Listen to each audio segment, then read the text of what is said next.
Paano po kung yung nanliligaw sa akin ay hindi Kristiyano, pero mabait naman po siya, parang mas mabait pa nga po siya sa mga Christians na lalaki. Okay lang po ba yun? Hindi.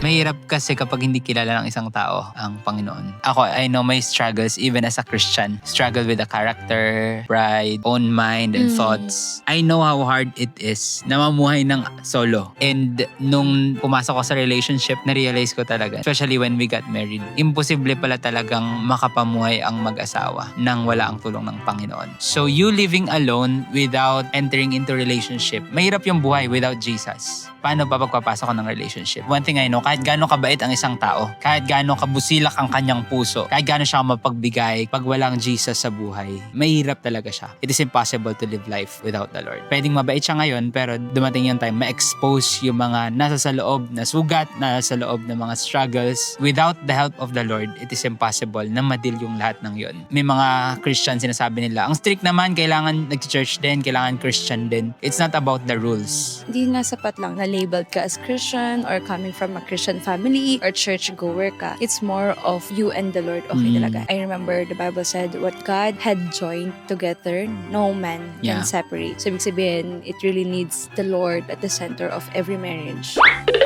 Hindi lang basta principles, hindi lang basta characters, but the power of God. When a person is pursuing the Lord daily, kilala niya si Lord, nilalagay mo yung sarili mo dun sa place kung saan God can allow you to experience His power. Yeah. We are all sinners. Lahat tayo nangangailangan talaga ng power ni Lord to continue this life. Nag-mess up but is able to rise up again. Imagine if you'll be married to someone na walang kinikilalang Panginoon, hindi kinikilala yung totoong Diyos. Feeling mo na, ay okay na naman kami kahit walang church, kahit wala si Lord, kahit hindi siya Christian. You wouldn't know what life might bring. Only the power of God can help you. If you want a lasting relationship, a relationship na mag-stay talaga, lalaban throughout the problems and struggles, it is really God that can unite the two persons. Diba? Even tayo, we mess up. We have a lot of things na nag-struggle tayo. That only means na hindi dahil Christian yung isang tao, hindi na mag-mess up or walang pangit na mangyayari. Pero imagine mo, paano pa kaya yung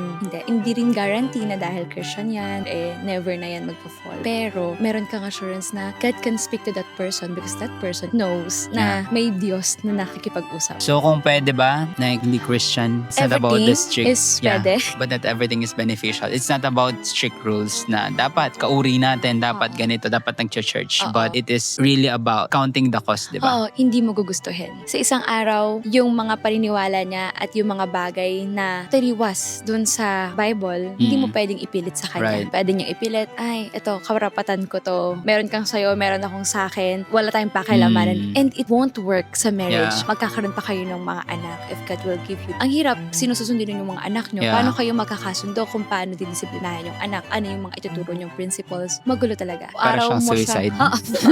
Parang tumatalon ng hindi mo kasama si Lord. Iniiwan mo si Lord, pero gusto mo samahan ka ni Lord. Alam mo that God said na hindi ko will na makipag-yoke kayo sa hindi nananampalataya sa akin. Pero nag-disobey ka pa rin. You can't expect God to be on your side kasi you're the one who ran away by disobeying His word. God can still save you, pero baka sobrang laki na ng damage. Now, if that person wants to know the Lord, give him time. Don't push it. Tingin mo, hindi pa niya kilala si Lord. And nasa isip mo, ako na lang kapakilala sa kanya. No, let Him do the journey muna before ka makipag-iyok sa kanya.